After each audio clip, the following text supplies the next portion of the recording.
苏月瑶刚出来，陆元景就追了出来。哎，七主，别走那么快。你们商量好了？主君他们还在商量，今日是我陪着七主。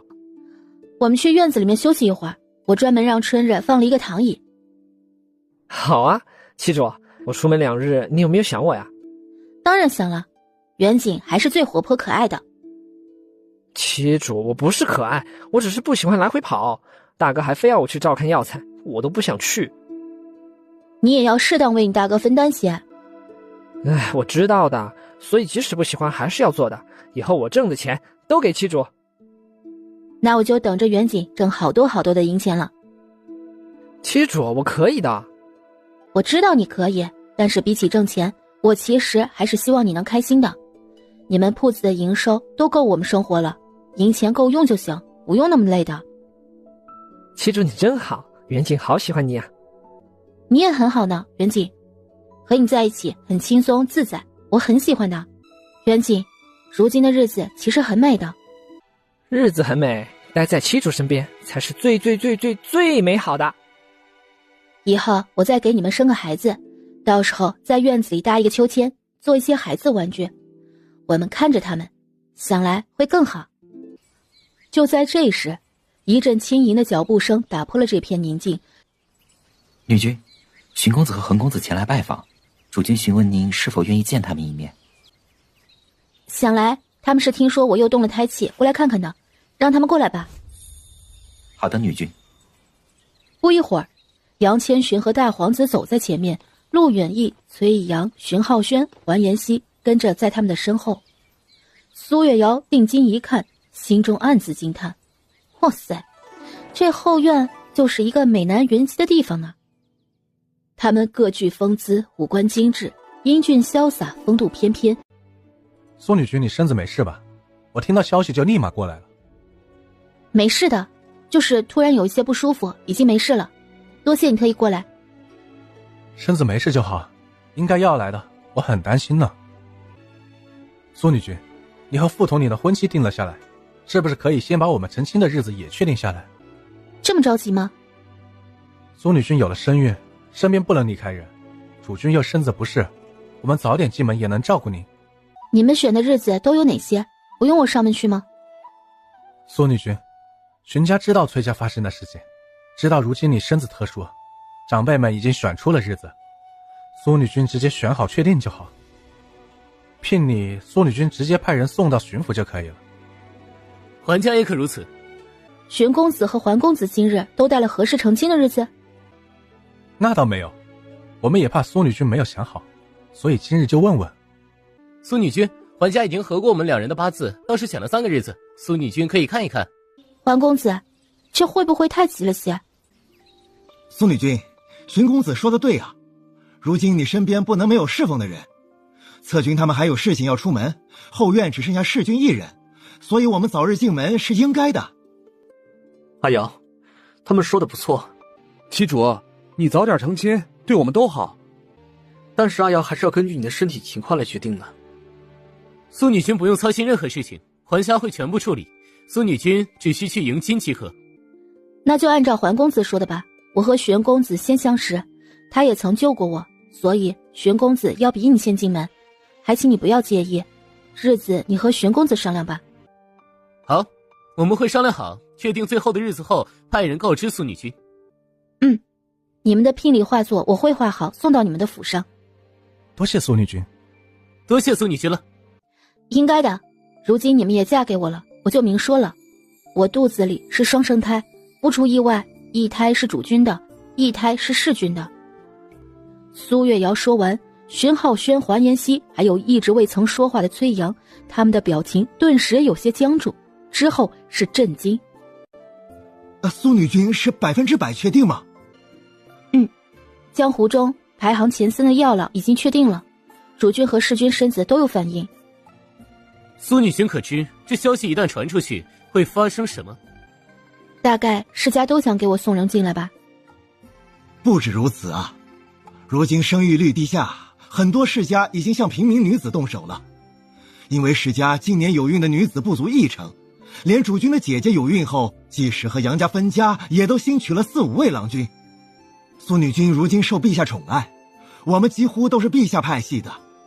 凤都的世家如今各个派系都有，如果苏女君都娶，怕是中间会有利益纠纷，这才是最难处理的。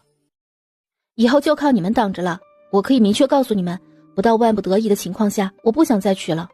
有你们其实已经很好了。如今肚子里有2个娃，他想说不定就有1个女娃。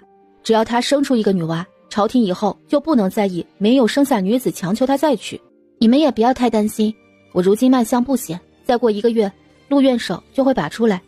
他是可以保密的，陛下想来也会答应。我们还有3个多月的时间安排，但是桓公子和荀公子还请你们保密，我肚子里是双胞胎的事情。毕竟如果外传，我怕是难有安生日子了。苏女君放心，我们不会外传，也不会乱说。但是我们需要和家中父亲说明情况，这样我们好想好如何应对以后可能发生的情况。只要不外传，你们可以告知父母双亲。苏女君，我不会告诉任何人的。之后，场面陷入了一丝沉思。大概大家心里都在想如何安排，所以没有做多久，荀浩轩和桓妍希就直接离开了。最后院子里只剩下崔阳和陆元景2人陪着苏月瑶。女君，主君有事请您过去一趟。主君有说是什么事吗？世君抄的难得已经抄好了，要您过去看看。他都忘了这事儿了，星辰还真抄啊。让主君自己看着办吧，我不去。七主，你罚世君抄难得啊！星辰那武功那么高，一个江湖高手罚抄难得，谁能想得到？呵呵，元景，你要崇拜的不是我，这主意是主君出的，也是他下令的。主君好棒，我喜欢。岳阳，世君犯了什么错被主君罚抄难得？这个说不清楚，一阳以后你就明白了。主君说了我非要去吗？主君和世君在等着女君呢。那好吧。七主，我扶你去主院吧。我和春日他们去就好了，你带着一阳在府里转转，让他熟悉一下。七主，赶紧去吧。一阳，你和远景转转，那边有内官在的，是大皇子府。咱们成亲后，你住的院子就挨着大皇子府，可以去看看的。缺什么或者是要动什么地方，可以告诉我们。好的，岳阳，我和策君去逛逛，你先忙吧。他能感觉出来苏月瑶和那位世君的不同，想来应该还有些问题。如今他还没有进门，也不能干预这些事情。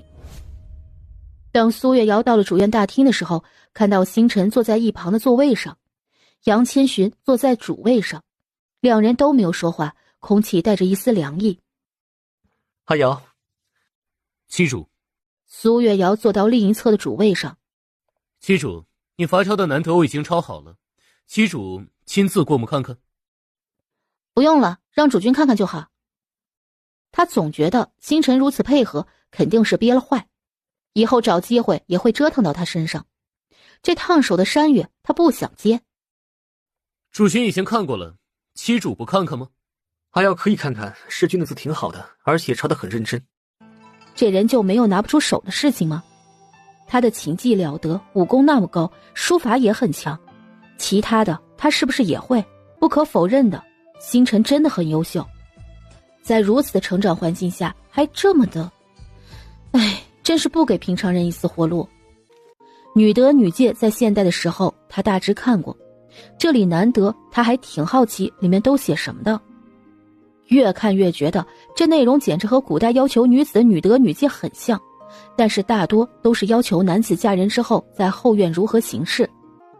越看越觉得男子挺惨的，这要求比女德女戒还要惨。写得很好，我看过了。七主可满意？满意，很满意。世君抄了难得可知里面的要求了，好望以后你侍奉七主尽心一些。主君说的是，没事我就先退下了。阿瑶，发现星辰的心没有？阿瑶没有进来前，这屋子里都差点冻成冰了。我刚刚看了星辰写的难得，星辰的眼神恨不得冻死我。芊芊，你勇气可嘉呀，他都那样了，你刚刚还挑刺让他侍奉好我。但是阿瑶，他并没有拒绝和反驳，不是吗？你刚刚看这些难得的时候，星辰眼底一直带着一丝不让人察觉的暖意。他带不带暖意我不知道，也不想知道。以后我们能避开就避开吧。我如今也不想去折腾他了，感觉没有意思。如果他真的对我有一丝喜欢，那我对他最大惩罚就是不回应，冷着他。有时候爱而不得是最让人绝望的。那阿瑶，你心里会开心吗？很开心呀，为何不开心？再说了，我也不觉得星辰真的心里有我。他那样的人物，芊芊从他的字上没有看出来吗？心性坚定，这样的人很难走到他的心里。他永远知道自己想要的是什么，目的性很强，而且如今他几乎是只手遮天了。这样的人，之前唯一的遗憾大概就是没有孩子。等我把孩子生下来，他简直是这世上的赢家。所以星辰就这样吧，我们以后也就别招惹他了。等孩子出生，我再想怎么办吧。我知道了，阿瑶。他知道他能力有限，护不住他，但是他真的尽全力的想要阿瑶过得好。如果阿瑶愿意，他的主君之位都可以不当，他只想要他好好的。苏月瑶在府上待了5-6天，这样什么都不管，有吃有睡的日子，他真的很喜欢。但是他唯一做的就是躲开和星辰的见面。如今难得有这几个月，能舒服一些是一些吧。而且他也不知道如何面对他，一见到他，他的心情就会有些烦躁，又有些说不出来的堵。这天下午早早回来的崔阳看到院子里躺在躺椅上的苏月瑶。月瑶今日怎么就一个人在？原意有事情要安排，一会儿回来。再说我身边都是人，不会有什么事情的。月瑶，我有束庄子，之前是想建跑马场的，因为一些原因没有建成。如今啊，到处都是青青草地，明日咱去踏踏青，也可以放放风筝。庄子里面还有专门养的小鹿，你想去看看吗？我问过主君他们都有时间。荀公子和桓公子明日也有空，我们一起走走。好啊好啊。月瑶，世君要通知他去吗？不用通知他了，想来他也不会去。妻主怎么知道我不会去？易阳，你去找主君商量明日出门的事情吧，我和世君有话要说。月瑶，你自己可以吗？崔公子这是担心我伤害妻主。我不知道你和月瑶之间发生什么了，但是我能看得出来他对你的抗拒，甚至是不喜。世君可以多从自身找找原因。刹那间，周围的空气仿佛凝固了一般，冷意十足，令人不寒而栗。这股冷意更含着一种无法言喻的压迫感。崔阳原本气势就很足，他那身武将气质犹如一把锋利的剑，散发着凛冽的寒光。此刻他全身的气势毫无保留地释放出来，带着杀伐之气，比他和他第一次见面时还要足。与此同时，星辰的气势也如同火山喷发一般爆发开来。与以往相比，这次他所展现出来的威压更为强大深沉，甚至超过了上次大皇子与他发生冲突时的程度。崔公子还没有进门就干预苏府的事情呢，你都没看出主君他们甚至大皇子都避开了我了吗？避开你如何？不避开你又如何？在后院不都是看女子的态度吗？外面是男子的天下，回到家中我们照顾好妻主，得妻主欢喜不是最重要的吗？世君不得月瑶喜欢，不然怎么会被罚抄难得呢？我抄难得那是妻主同意的，妻主是真的不喜欢我吗？一阳，世君就是这脾气，他不会伤害我的，你先去找主君吧。崔阳又看了两人几眼，才退出了院子。我才冷了你几日，你就受不了了？那我就明确的告诉你，星辰，我不想见你。我一直以为妻主是吃软不吃硬的脾气，如今看来，妻主更是喜欢吃硬的性子，什么都明白，又非要惹恼我，后果担得起吗？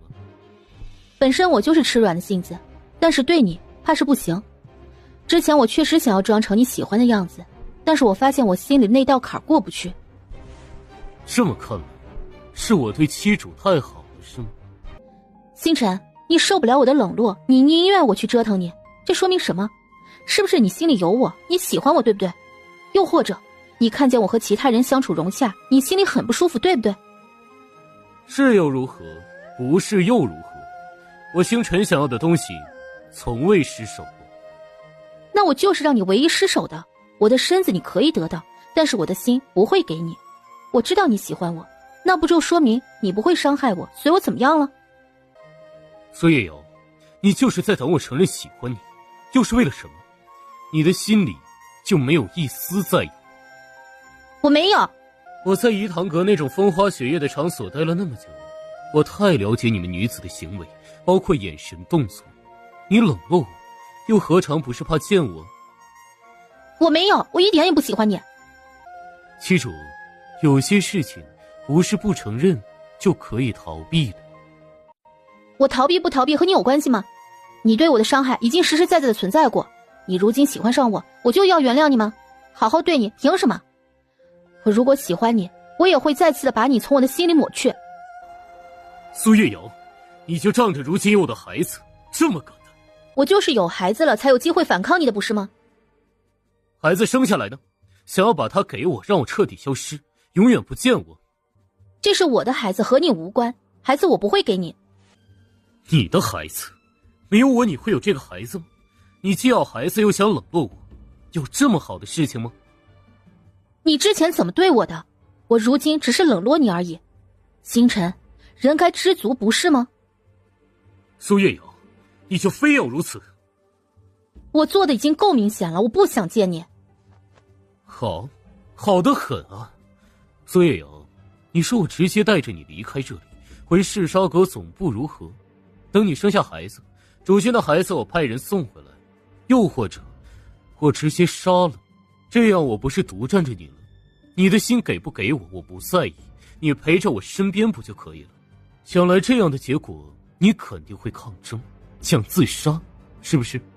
这我也不怕，药老有种不伤身子，能让人全天都软绵绵的，手甚至拿不起杯子。又或者，你每伤害自己一次，我都在你其他郎君身上讨回来。星辰，你是魔鬼吗？知道怕了？知道我为什么没有这么做吗？因为我是真的想要你眼里的光明亮些，也是真的想要你消气。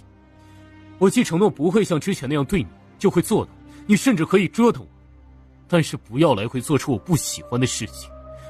就像你明知道我不喜欢你，故意冷落我，还毅然决然的如此做。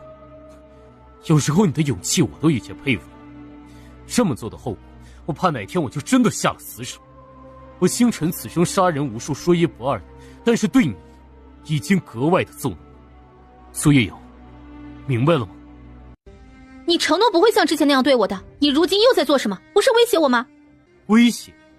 知道什么是真正的威胁吗？你的其他郎君如今都在院子外等着见你，真正的威胁会是我的人把刀架在他们脖子上，又或者是让他们去分阁的密室走上一圈。我如今没有打算对他们动手，那是因为你有了身孕，见不得血腥，而且他们最起码会讨你欢心，让你自在一些。不然我执掌噬杀阁，底下那群杀手为何那么怕我？你如今在府里能悠闲的生活，没被那些世家打扰，都是我派人去把那些不怀好意的世家都收拾了。女皇更是忙着收拢杨家派系的官员，和之前边城谢家掌握军权。苏月瑶，我知你恨我当初那样对你，我也给你出气的机会了，以后就不能安生的把我当做后院的郎君，好好的生活吗？你给我出气的机会，就是让你吐了3天，还有你抄那些难得，还加上这几日的冷落。这么折腾，妻主还没有消气？你觉得呢？星辰，你想要我消气，就不要给我说这么多威胁我的话。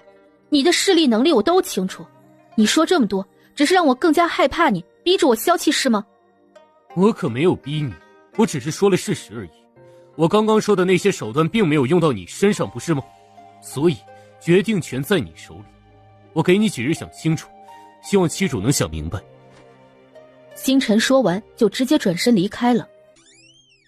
院子外的几人看着星辰面无表情的出来，他们准备进去看苏月瑶。我没有对妻主如何，但是他现在想来有些事情要想，你们还是不要打扰的好。星辰，你对妻主做了什么？妻主不喜欢你，你为何非要凑上去？但是我喜欢妻主呢，想要和她待在一起，我有能力让她陪在我身边，我为何不用？星辰，喜欢一个人呢，不是如此的，你应该让妻主慢慢接受你。慢慢接受我？妻主恨不得躲着我，我应该顺着她，远远看他一眼。如果是大皇子，你会忍着吗？大皇子突然沉默了。如果苏月瑶像躲星辰一样躲着自己，他怕是也会不愿意的吧。妻主又心软，迟早会原谅你，喜欢你的。我没有低头吗？我可是任由妻主折腾我的，但是妻主貌似更不喜欢我了。我没有威胁妻主，只是给了他选择而已。但是你的选择真的是阿瑶想要的吗？星辰，你就不能放过阿瑶，放过你自己吗？我要是能放手就好了。你嘴上说喜欢妻主，做的事情有一件事阿瑶喜欢干的吗？你让阿瑶选择不冷落你，那阿瑶的心你怕是永远也别想得到了。阿瑶虽然待人温和又容易心软，但是她很认死理，对她好上一分她就心生感激。同理，你伤过她，如今让她对你好，她怕是难以过了心中的坎儿。星辰，有些事情慢慢来不好吗？阿瑶心里是有你的，你的心里也有她，就不能让她自己想清楚吗？但是我忍不了他如此冷落我。你们要是不服气，可以对我动手，但是失手伤了你们妻主难过，就不要怪在我头上。星辰，你这不可一世的态度能不能收手？妻主是女子，她不是你的属下，你这样的态度如何让妻主喜欢你？她现在不喜欢我也没有关系，只要她陪在我身边就好。星辰说完直接离开了。主君，对付星辰就一点办法都没有了吗？唯一能够对付星辰的只有阿瑶一个人，殿下可以找陛下让他派兵围剿星辰的嗜杀阁，但是他们的分割在哪里，有多少杀手谁知道？连凌雪居都没有星辰的首肯，我们都进不去。还有最近你们都没有发现凤都有好几家的世家都突然消失或者直接离开凤都了吗？主君的意思是这是星辰派人干的？那些世家都是之前一直派人在咱们府邸前观望，还有一部分是依附在杨家的小世家。星辰之前说过他能护着阿瑶，也能给阿瑶想过的生活，但是我不知道星辰到底做了什么让阿瑶如此讨厌，即便阿瑶心里对星辰有感情，还隐忍着。主君，我们动不了星辰，直接让妻主上门把星辰打一顿多好。妻主不消气，一直打到他消气为止。几人顿时看傻子般的看着陆元景。你闭嘴！妻主如今都不想见星辰，你让妻主上门打他一顿，这不是如了妻主的意，是如了星辰的意，长没长脑子？大哥，那要怎么办嘛？妻主拒绝不了，我们抵抗不了，难道要憋屈着？打一顿还能顺顺气？众人顿时都沉默了，真是无解。这两人中必须要有人妥协，他们弱就是妥协的一方。还有大哥，你打我打得好疼啊！我要是变傻了，都是你害的。我要去找妻主告状去。哼！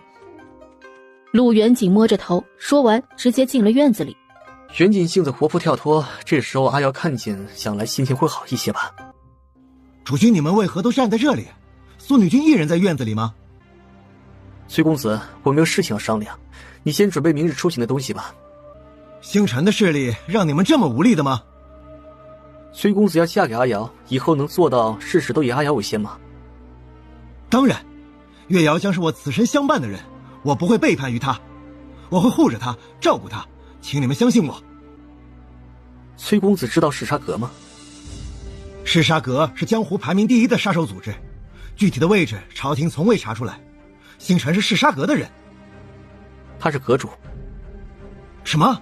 弑君是嗜杀阁阁主？刚刚他觉得星辰的气势很大，带着杀意，没想到他是杀手头子。月瑶怎么这么强悍，娶了这人？月瑶是这嗜杀阁的主母了，还有她肚子里的孩子是下任阁主了。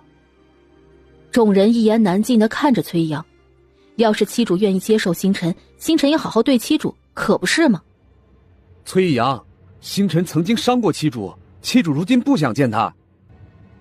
陆远义简单的把他知道的情况给崔阳说了出来。我们同时出手，能不能拿下他？怕是不行，他的院子里都是嗜杀阁的杀手，武功都不低。我和星辰打过，当时他身子不适，压制了一些内力，我勉强和他打成平手。崔阳第一次有了挫败感。崔公子，阿瑶心里显然是有星辰的，只是接受不了他曾经伤害他的事实。他们两人的事情要他们自己去解决。此时院子里的苏月瑶呆呆地躺在躺椅上，还是看着星辰离开的地方。七主，你还好吗？大哥嫌弃我，打得我的头好疼啊。其他人都在院子外。七主，你要是不开心，你去打星辰一顿，出出气多好。袁景，你大哥就是听了你这话才打你的。是啊，七主你不喜欢星辰，但是如今已经如此了，咱们也打不过，不如想想如何折腾他，让你心情更舒畅。等孩子生下来了，你将来就熬死他，他的视力啊什么的都是你的。袁景，那你说说怎么折腾他？那七主，要不这样，以后你用膳的时候呢，都让他躬身侍奉着，还有天慢慢热了，你让他坐到床边，整夜的给你扇风，还有你让他上交银钱，你拿着银子大把大把的花，你再给我们买些东西，不就做到花他的钱，你养着其他男人了吗？气死他！还有七主，你如今呢有了身孕，可以挑食，你就专门选那些凤东没有的，让他去给你整回来。还有七主，你让星辰亲自给你做饭。还有，苏月瑶听得脑门突突的，打断他问道：袁景，这些都是你想的？当然不是了，我最近经常出门，坐马车的时间太长了，有些无聊，买了好多画本子，这些都是女子刁难男子干的最多的事情。袁景，以后那些画本子少看点。七主，我回头给你找几本，听书房掌柜的说，还有女子们喜欢看的书，类似于如何驯夫的，七主你好好学学，都用到星辰身上，说不定呢，以后你叫他往东，他都不敢往西。袁景，我感觉你大哥打你打得轻了些，脑子里天天想的都是些什么呀？知道我第一次在哪儿见的星辰吗？颐堂阁，专门是女子寻欢作乐的地方。他比任何人都了解女子，你还整本驯夫，他不把我驯了就好了。七主，那他刚刚说喜欢七主，我们都喜欢七主，想要七主过得开心，那他肯定也一样。他那高高在上的样子，七主我不喜欢，所以七主你把他拉下来，我们看着会很爽的。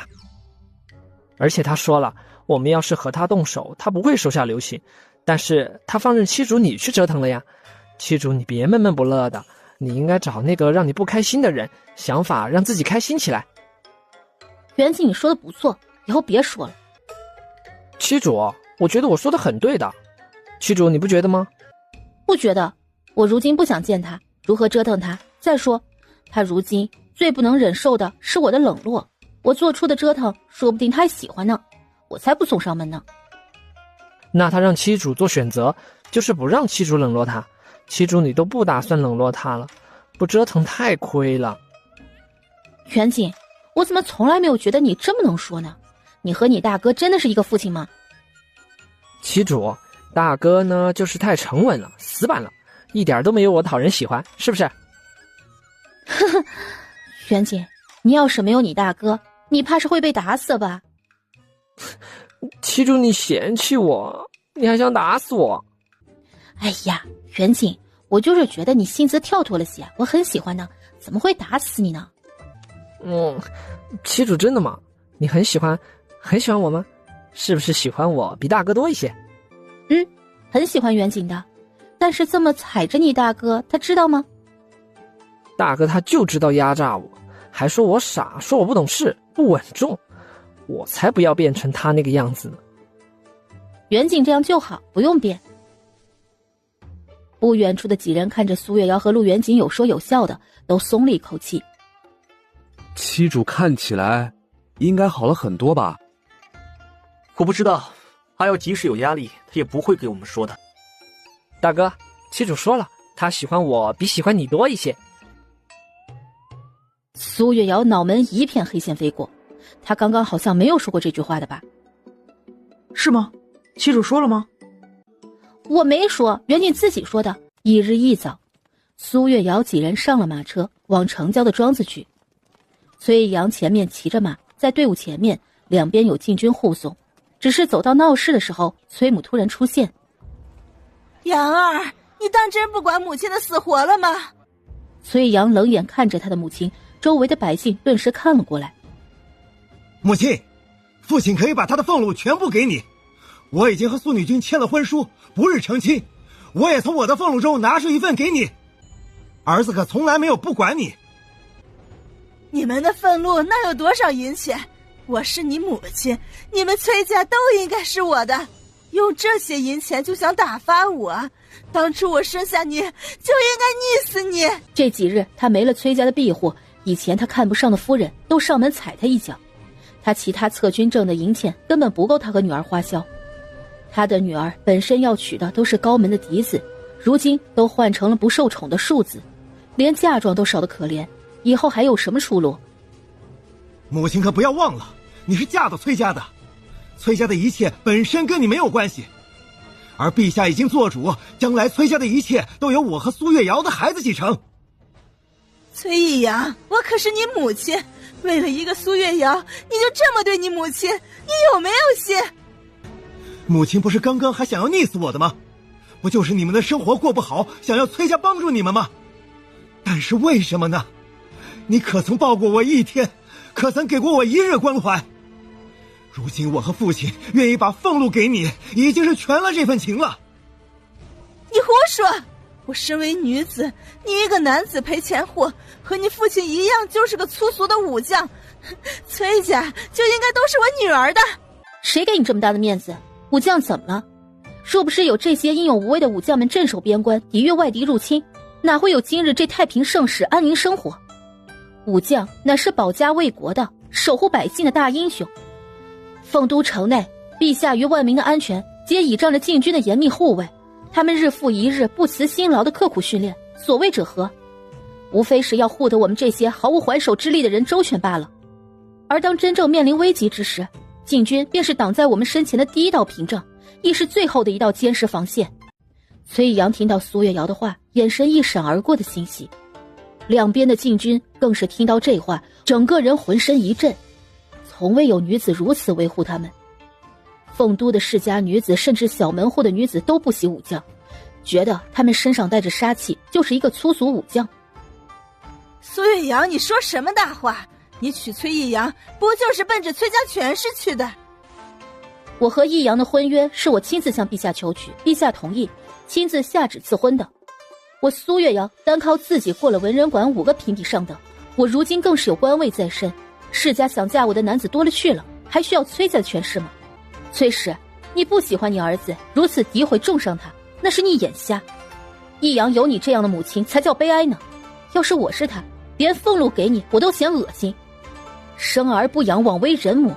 以后义阳有我，我护他爱他，和你没有半毛钱的关系。苏月瑶，都是因为你，我才落得如此下场，都是你。前几日教训你忘了？我如今有着身孕，大庭广众之下你如此袭击我，是想去女楼待着吗？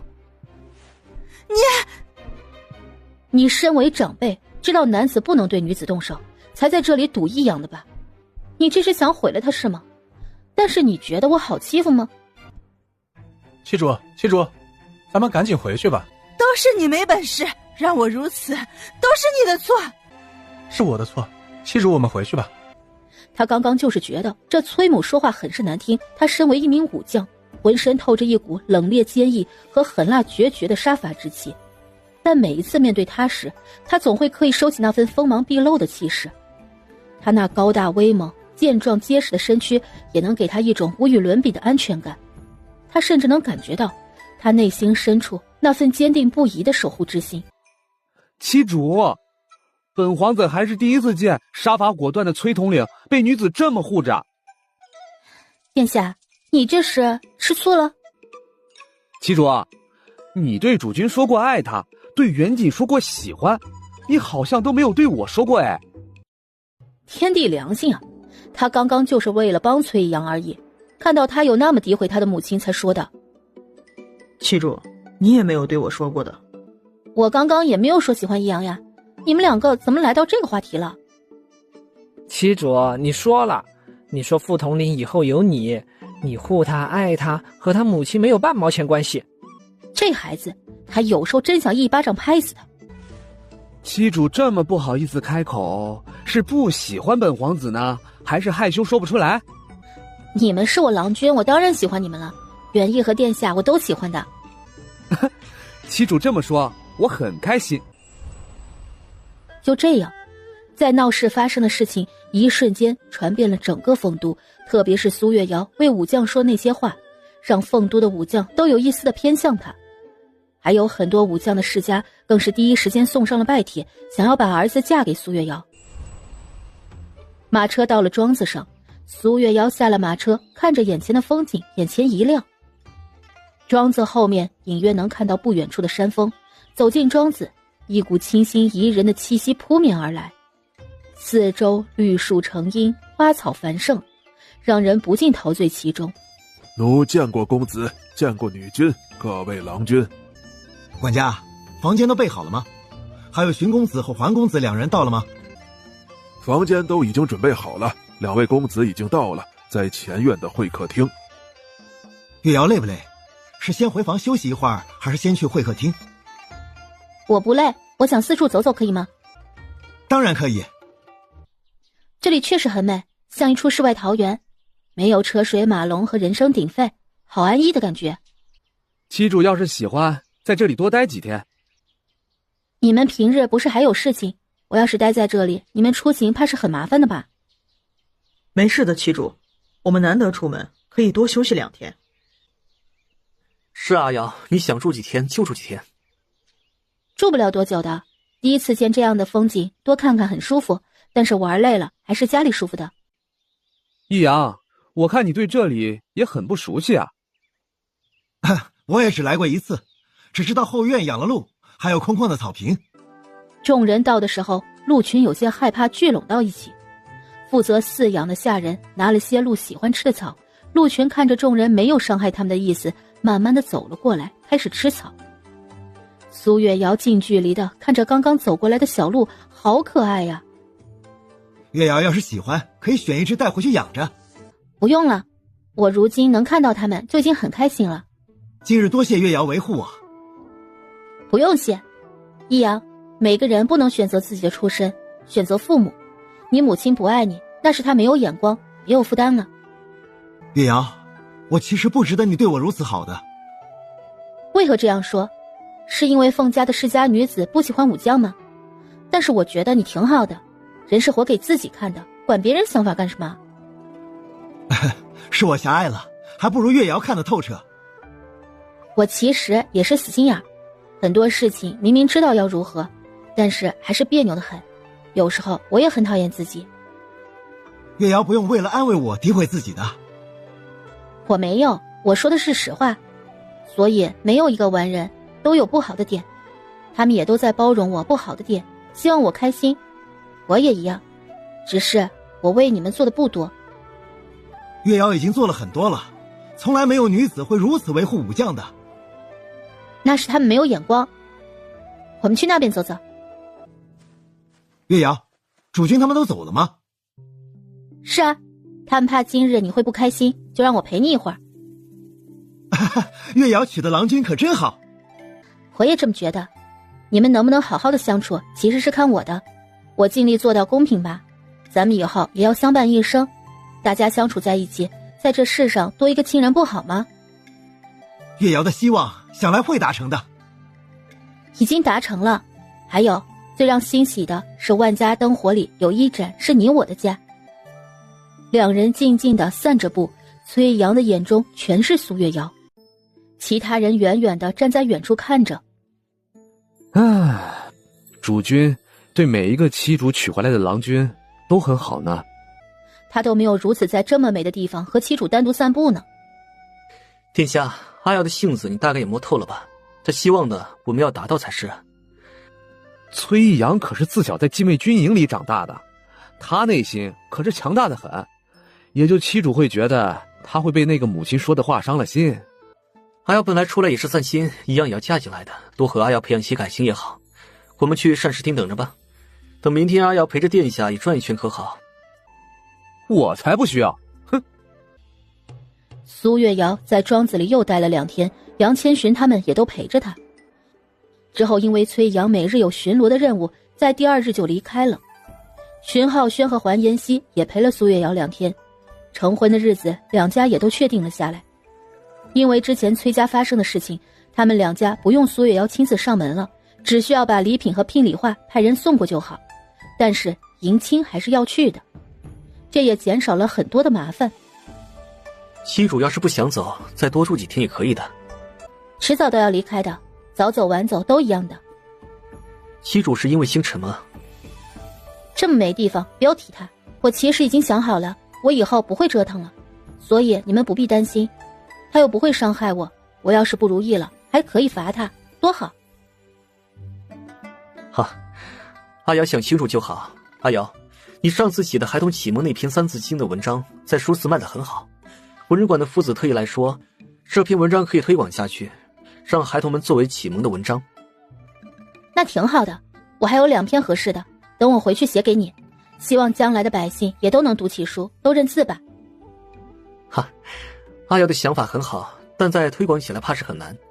阿瑶手里还有启蒙的文章？是啊，有篇千字文也挺适合的。妻主好厉害啊！文人馆文学坊的夫子怕是要上门拜访了。我写3字经的时候，是因为我很生气，我其实一生气就喜欢写这些平心静气的。妻主总是和其他人不一样，我要是生气，让我写字，我怕是只会写我不生气，我不生气，我不生气，我不生气。我觉得这些孩童的启蒙书籍很顺口，而且道理也挺多的，就喜欢没事的时候写写。那本3字经我也看过，很好，一点都不输之前的启蒙书籍，甚至是更好。虽说读书认字不能推广到百姓身上，但是世家大族的孩童都是会请夫子教授学问的。苏月瑶心想，中华上下5000年能流传下来的书籍能不好吗？古人的智慧真的很强的。如今为官的都是这些世家大族，百姓们想入朝为官怕是很难。是啊，母皇有意扶持寒门子弟出身的百姓，但是一直进展不大，百姓中出彩的人才太少了。妻主你很厉害的，平民百姓出身，不背靠任何家族，已经有了官职了。我只是运气好了一些，我的学识其实比不上你们的。他的所有知识都是源于现代的学习，不然来这里也是寸步难行。妻主太谦虚了。好了，不说这些了，我再去喂喂小鹿去。我们明日用过午膳再回去可好？都听阿瑶的，路程不远，1个半时辰就到凤都城了。下午出发也不晚。回到凤都，怕是没有这里安宁了。等到娶了崔阳他们，自己身孕满了2个月，整个凤都的人也都知道了，自己以后出门更麻烦了。唉，妻主要是喜欢，等过些时候我们再一起出来，我手里也有庄子的，风景也不错。好啊，等下次有机会吧。翌日回城的时候，崔阳有公务没有赶过来，但是他特意派了一队禁军护着苏月瑶回凤都。马车慢慢的前行，走了1个时辰的时候，一棵大树直接拦住了前方的路。女军，前面有大树挡路，大概需要清理一会儿，你和郎君们稍等一会儿。发生什么事了？应该是山坡上的树倒了，才会出现这样的情况。女军稍等一会儿，这里距离凤都城只有半个时辰的车程，女军不用担心的。好的，我知道了。玄烨，你和袁锦下去看看。杨千寻听到，心里有些不安。好的，主君。陆元义也觉得不对劲，走到前面，看到禁军们正在搬挡在路中间的大树，陆远义扭头看向两边，发现此处很是狭窄，而且禁军几乎全部都去搬树了，他们的马车几乎在队伍的最后面，一个守着的人都没有，连陆元景都觉得不对劲了。大哥，两位郎君不必担心，大树一会儿就挪开了。好，那就麻烦禁军兄弟了。玄一是不是不对劲啊？是的，主君，我们的马车现在在最后面，前面的大树很粗壮，还伴着泥土，禁军怕是要清理一会儿，我们周围并没有任何禁军守着。殿下，你的武功是我们之间最高的，一会儿发生什么事情的话，一定要保护好阿瑶。芊芊，这里不安全吗？七主，我们现在在的地方位置很是窄小，如果有人动手，马匹受惊，很容易受伤。而且禁军如今都在前面搬树，没法护着我们。哎，跟着我们出来的暗卫有几个？我们之前在黑市上买了4个武功高强的暗卫，一直都护着七主，我这就招他们出来。我身边就有2个暗卫。大皇子说完，吹了一个口哨，发现没有一丝动静。陆元义怎么也没有把人喊出来。不好，阿瑶，先下马车。如果有人要动手，马匹受惊，我们待在马车上会很危险。几人刚下马车，小心！大皇子直接搂着苏月瑶转了一圈，一支利箭射到车厢上。殿下，护着阿瑶。之后一瞬间，大量的箭射了过来。杨千寻3人站在前面，把箭打掉。大皇子紧紧地抱住苏月瑶。箭支在射过来的时候，很多射到马匹上了。一瞬间，场面混乱。大皇子抱着苏月瑶上了山坡，杨千寻3人拦着对面射来的箭。殿下，小心身后！突然，山坡上出现了一批黑衣人，直接朝大皇子和苏月瑶动了手。星辰是嗜杀阁的阁主，江湖排名第1的杀手组织。那些其他小的组织应该不会来杀我，毕竟星辰的战力很强。那这些人是谁派来的？这到底出动了多少人？就在他们快要撑不住的时候，2个黑衣人出现了。他们迅速出招，招招致命，但是对方派来的人实在太多，杨千寻几人或多或少都受了伤。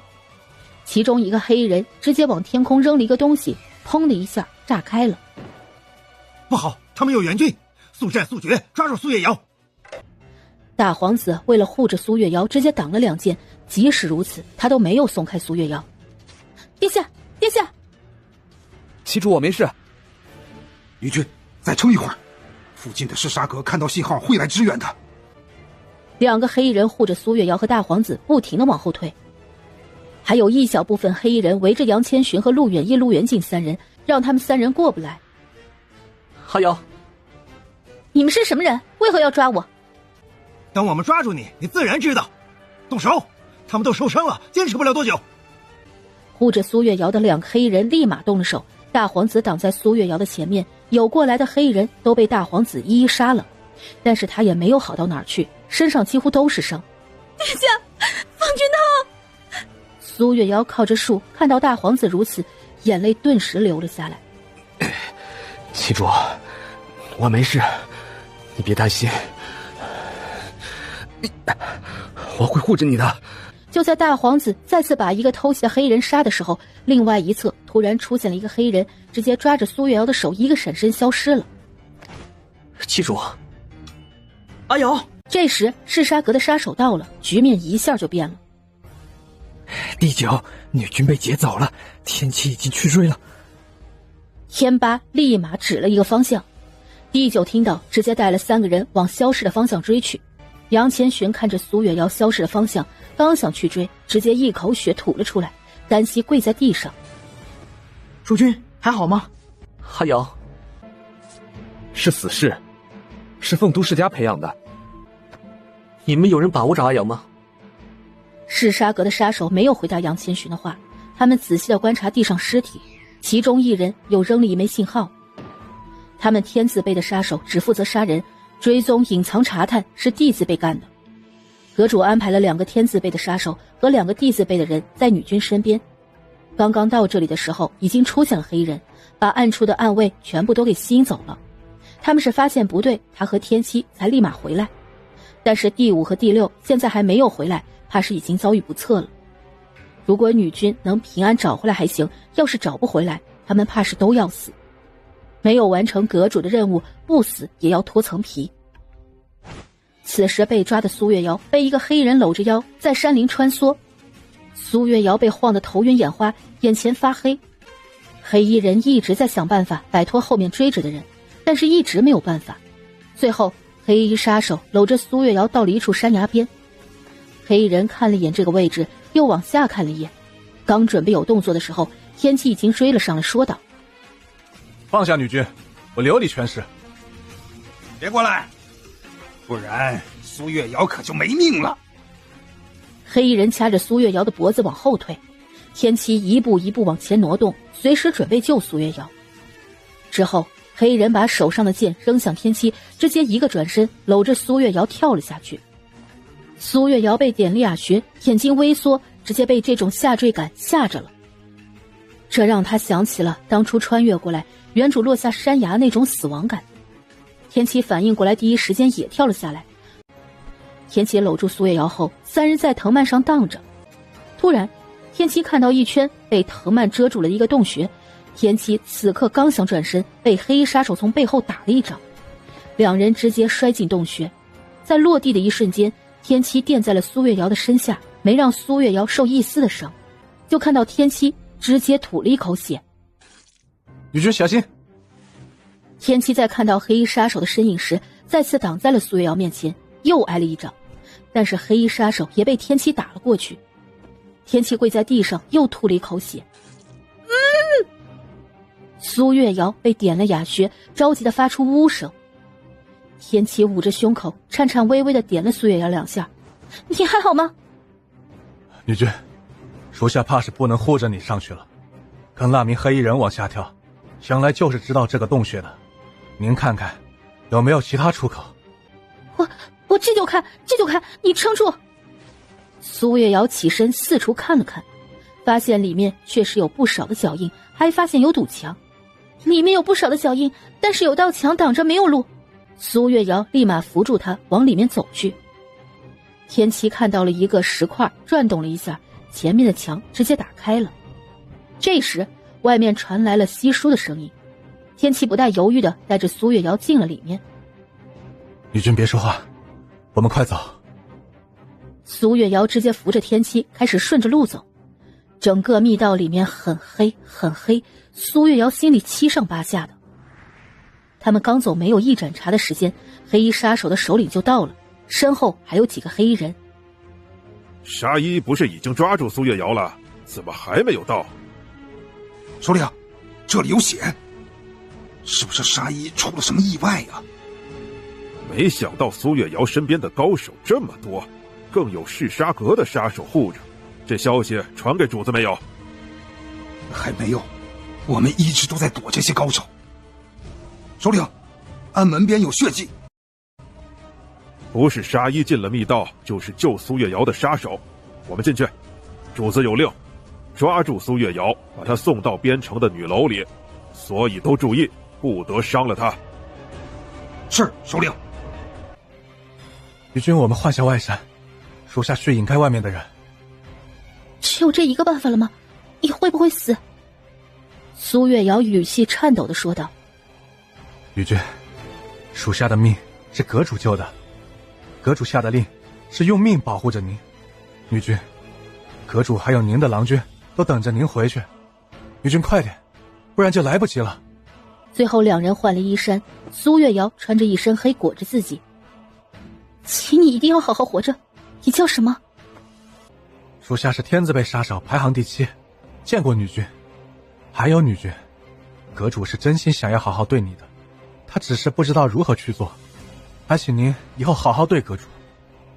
天琪说完，不等苏月瑶反应，直接冲了出去。苏月瑶紧紧地咬着嘴唇，趁着外面没人，开始疯狂地往树林里跑。苏月瑶不知道跑了多久，但是她知道她要一直走，一直走才能活着见到她的郎君们，还有她肚子里的孩子，还有星辰。她好像心里不是那么怨他了，她想和他们一直幸福地活下去。终于在天快黑的时候，苏月瑶扶着树走到了一条大路上。她疲惫地坐在路边，剧烈地喘气。当看到远处有辆马车过来时，终于撑不住，直接晕了过去。公子，公子，前面有个人晕过去了。驾着马车的下人停了下来，对着里面的公子大声说道：什么？你去看看他还活着没有？公子，有呼吸，有呼吸啊！马车里的公子此时跳下马车走了过去，当看到苏月瑶的脸时，眼睛微缩，直接蹲了下来，抱起苏月瑶。主席还不跟上？好的，公子。快，加快速度，往庄子里去。公子坐好，驾！他没想到会在这里见到苏月瑶。自从一仙一别，把花送给他小舅舅后，小舅舅就一直给他选妻主。因为他的心已经给了他，所以这些时日他一直都在外面做生意，没有回丰都。这一次是他小舅舅传信逼着他回来，他没有办法才从南方赶了回来。因为时间紧，所以才走了这条小路。他很庆幸走了这条路，不然他就危险了。发生什么事？你怎么会这么狼狈？千寻为何没有在你身边？凤都的嗜杀阁分阁在第一时间看到求救信号的时候，就立马来找星辰。阁主，您安排护着女军的天八发了求援信号，女军怕是遇到危险了，我们的人已经赶去了。什么？求援信号是哪个方向传过来的？禀阁主，是从凤都东郊的位置。女军这几日去的是崔家的庄子，信号就是在距离凤都城50里的位置发出的。传本阁主的命令，让所在凤都的杀手全部集结到信号的位置，我先过去。星辰说完，直接闪身离开了。山坡上，杨千寻和大皇子他们都焦急地等着天启回来，但是第九此时发了信号，天八看到，立马带着人往那个方向去。杨千寻几人也要跟着去。几位郎君，如今救女军要紧，请相信我们。求你带着我一起去，我们了解阿瑶的行为，会有帮助的。天八犹豫了一秒，抓住杨千寻的胳膊，快速离开了。殿下，七主会没事的，是不是？会的，一定会没事的。大皇子看着他们离开的身影，身形一晃。殿下要保重，不然七主回来看到我们受伤，怕是会很伤心的。唉，我们真的好没用。他身为皇子，即使之前在宫里那么被人欺负，都没有如此绝望过。星辰此刻在路上穿行，轻功几乎是他平生用的最快的速度。当他看到骑着马的崔阳时候，停到了崔阳面前，说道：崔公子，七主出事了，你调禁卫军过来，不出意外怕是要搜山了，我的人在赶来的路上。星辰说完，直接运转轻功离开了，也没有管崔阳的反应。崔阳听到星辰的话，惊了一下，出事儿了。他立马掉头回去，必须派人过来。天黑后待在山里，怕是会出事。第九，找到女军没有？我们追踪到这里，线索就断了。我觉得天启应该是跳下去了。确定吗？有7成把握。有7成把握，你们还在等什么？星辰的声音传了过来，众人立马跪了下来。杨千寻看到星辰，立马走到他面前，抓着他的胳膊，刚想要跪下来。星辰，求你救救阿瑶，救救阿瑶。星辰扶着杨千寻，没有让他跪下来，说道：我会救他，不然我不会出现在这里，主君安心便是。之后，星辰直接看了眼下面的悬崖，不带犹豫地跳了下去。天八立马跟着跳了下去，众人一一跳了下去，最后一个杀手拉住杨千寻也跳了下去。星辰跳下去的一瞬间，就抓住了两边藤蔓，慢慢的下落。当看到藤蔓断裂带着血迹的时候，仔细查看，最终发现了那个洞穴。他一个用劲儿，直接跳了进去。之后跟着跳下来的杀手也都一一跳了进去。星辰在洞穴的边缘处发现血迹天子被杀手留下的记号。阁主，这是天七留下来的，他和女军来过这处洞穴。星辰往里走，发现地上有零零散散的血迹，一直到了那堵墙上。找到开门的暗槽，门打开后，星辰直接抬脚走了进去。星辰，阿瑶遇到选择题的时候一定会走右边，3岔路的时候会走中间。最后他们出来后，发现地上有些凌乱的脚步，顺着脚步和血迹，杨千寻一眼就看到了草丛里苏月瑶的外衫，他直接跑了过去。阿瑶，阿瑶！星辰比他还快，直接飞到那具人面前，翻过一看是天七的脸，顿时他松了一口气，发现周围都是一些黑衣人的尸体。天七。星辰摸了脉搏，发现还有一丝微弱，几乎感觉不到。星辰直接从怀里拿出一枚药丸喂给了他，之后移炷香过去。阁主，周围没有人，也没有其他痕迹。发现后，派人搜山。属下这就去安排。天七发出微弱的咳嗽声。天七，女军呢？阁主，属下护主不力，女君往那个方向去了。手指指了那个方向。大部分杀手，属下都已经斩杀了，有几个逃了。天班，安排人守着天梯，送他回去，让药老随时待命，其他人全部往那个方向搜。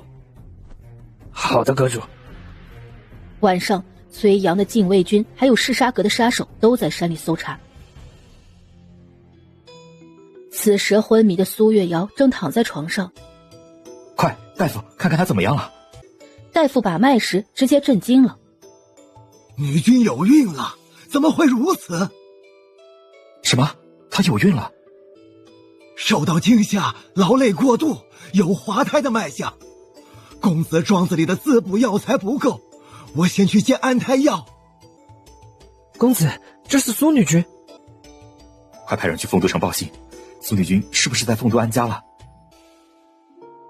公子，您一直不愿意回凤都，所有凤都的消息您都是拒绝的，所以奴也不清楚苏女君是否在凤都安了家。如今天已经黑了，城门怕是已经关了，最快也要明天我们才能进城。裴玉琪听到，顿时有些后悔。当时为了逃避小舅舅安排的婚事，拒绝了所有关于凤都的消息，才导致如今的情况。把庄子里最好的药材全部送过去给大夫。好的，公子。就这样，裴玉琪一直守着苏月瑶。大夫熬了安胎药，裴玉琪扶着苏月瑶，一口一口地喂给她。竹溪看着自家公子如此和苏月瑶亲近，心里更是担忧了。公子还未成亲，怎么可以和女子如此亲近？如果让其他人知道，怕是名节就毁了。不用，我自己来。苏月瑶喝过安胎药后，明显气色好了一些，也让几人松了一口气。而在外面搜山的星辰等人神情格外严肃。世君，属下查到这片山林后面有条小路，小路上有马车的痕迹。这里附近也有庄子的，但是大多都是种地的佃农庄子。天一，安排人轻轻的一一排查，不要惊动庄子里的佃户。杨千寻几人也在一旁焦急地等着。众人折腾了一个晚上，在天快要亮的时候，天一传来消息。星辰看到信号的一瞬间，往那个地方飞去。崔阳几人立马跟上。星辰到的时候，嗜杀阁大部分的杀手全部在一处树下，而对面就是一座庄子。世君，属下们把附近的庄子全部排查了一遍，只有这处的庄子的主家，今日下午天快黑的时候进了庄子。属下派人进去打听，发现主家进来的时候抱了一个黑衣人，还请了一个大夫。如今大夫和主家全部在屋里没有出来。暗中把整个庄子围了，不要让一人出去。禁军到了的时候，直接明面上包围庄子。我进去查探，确认是不是女君。星辰说完，就直接进了山庄。星辰进了主屋，从屋顶上只能隐约看出床上躺着的身形，但是他第一反应就觉得人是苏月瑶。竹溪和大夫此时正在昏昏欲睡，只感觉一阵风刮过，还没有反应，就听见屋里传出公子的声音：“你是什么人？为何在此？”“我是苏月瑶的侍君，床上的躺着的是我妻主。”当星辰看到苏月瑶的样子，心里的紧张顿时消失了，但是一瞬间他直接干呕起来。完了，忘记吃止吐药了，找了一晚上也没有时间吃药，关键是之前他去了崔阳的庄子，他已经停了3、4天的药了，没想到还是如此。裴玉琪看着此男子的行为，顿时僵住了。竹溪和大夫走了过来，看到一个绝美陌生的男子坐在床边干呕着，这画面好像有些……这位公子，你是这位女君的郎君，她肚子里的孩子是你的。嗯。星辰有些难受，直接退出了好几步，离开床边。药老的药真是不一般，这干呕的酸爽一瞬间就回来了。公子，不好了，有大量的禁军把庄子围了。郎君，外面都是来找苏女君的。我是裴家的裴玉琪，在义县认识苏女君，我和她的主君杨千寻是密友，不知千寻如今可好？主君应该已经到了外面，你过去就知道了。等裴玉琪到了大门时，发现他的庄子大门被里3层外3层的包围着。他难得见这么大的场面呢。玉琪，千寻你还好吗？苏女君得救了，就是胎相不稳，这到底发生什么了？此时的杨千寻很不好，衣衫好几处都已经破烂，身上隐约还有血迹，脸上也是有些脏脏的，狼狈极了。他从未见过好友如此。此事说来话长，快带我们去见阿瑶，一阳让禁军都撤了吧，这是裴家的裴玉琪。好。崔阳摆了摆手，禁军全部撤到树林里，赤沙阁的杀手也一瞬间隐藏了踪迹，众人跟着裴玉琪进了庄子。千寻，我昨日从南方回来，因为时间紧，走了庄子后面的小路。我在路上遇到了昏倒的苏女君，她当时一身黑衣裹着，我认出她来，立马抱着她上了马车，到了庄子上。玉琪，谢谢你，要不是你，阿瑶怕是危险了。不用谢我，我也庆幸走了那条路。众人进了屋里，还没有进里间，星辰出现，拉住杨千寻的手，没有让他进去。大皇子看到屋里还有一个大夫，顿时明白了过来。主君，我和侧军们先去看看妻主。杨千寻也反应过来，屋里有大夫，妻主肚子里是双生胎。刚刚星辰想来已经被大夫察觉了，他要是表现出来呕吐反应，妻主怀的双生胎就瞒不住了。大皇子几人进了里间，看到躺在床上的苏月瑶围了过去。大夫，我妻主为何会昏迷？大夫被这几个绝美郎君给震惊了一下，虽说他们看着有些狼狈，但是也难掩他们的气度。女君脉象有些滑胎呀，已经喂了安胎药，情况已经稳定住了，但是庄子上似乎没什么滋补的药，所以要尽快回凤都城去。多谢大夫。那妻主什么时候会醒？天亮左右吧。女君想来是极度劳累和受到惊吓了，所以才会昏睡这么长时间。玉琪，这次多谢你了。这次也是我误打误撞，无意救了苏女君，她能好好的就好。多谢裴公子出手相助。苏女君好强啊，上次见面还只有千寻一人，这才多久就娶了这么多的郎君，个个都是绝色，还怀了一个弑君的孩子。